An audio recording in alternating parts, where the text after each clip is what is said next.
Throughout this week, John Fetterman has been the target of a disgusting smear campaign of some people trying to obfuscate what his challenges following from his stroke actually are, implying that his need to occasionally use a voice-to-text program, they're like conflating it with not understanding language. Some of them go way further than that. Tucker Carlson is implying that he is now a transhumanist cyborg or something.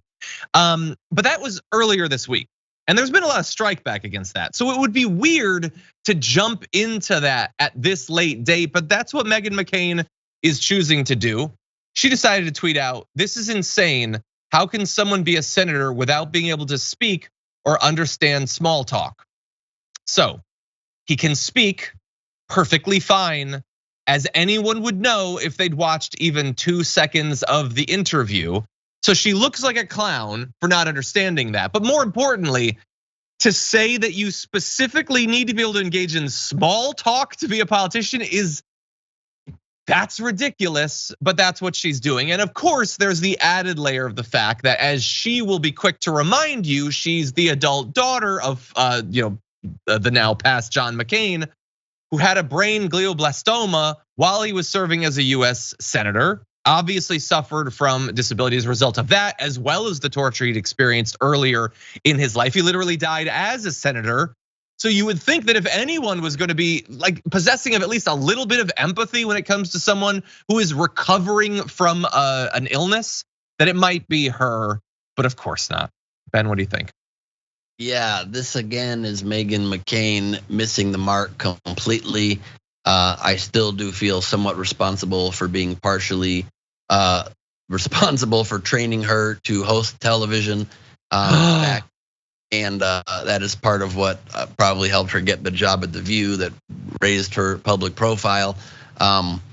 She is a good person at heart, and she is a lot more open-minded, I think, than a lot of Republicans are these days. But she comes out with these bad takes all the time. It doesn't make sense. And this is not to be insulting to her father, but it's literally the same statement as her if somebody said to her father, "How can you be in the Senate if you can't go up high to give high fives to people after votes?" I mean, his arms only lift a certain amount. It just doesn't make sense.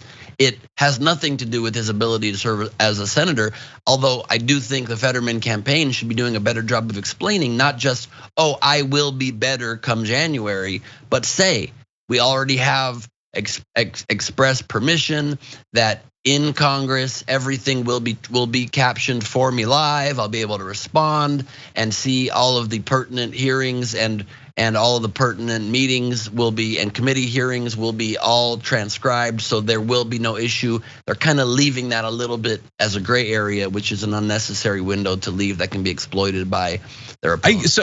Yeah, I get what you're saying in terms of the perception. I would say if I were, the Senate, like if I was in charge of the Senate, I would be making clear that we have accommodations ready to go. You may not have a lot of people who are immediately post-stroke running for office, but what are we supposed to believe, that if someone who is deaf got elected, just S out of luck? We can't do anything for you. I guess you can't. I mean, that's crazy. Like, people have disabilities. There need to be accommodations for that. There's literally federal laws requiring those accommodations. So I agree with you that they have to handle it as best as they can. But people telling things that they know are lies, that have already been debunked, that can't stand.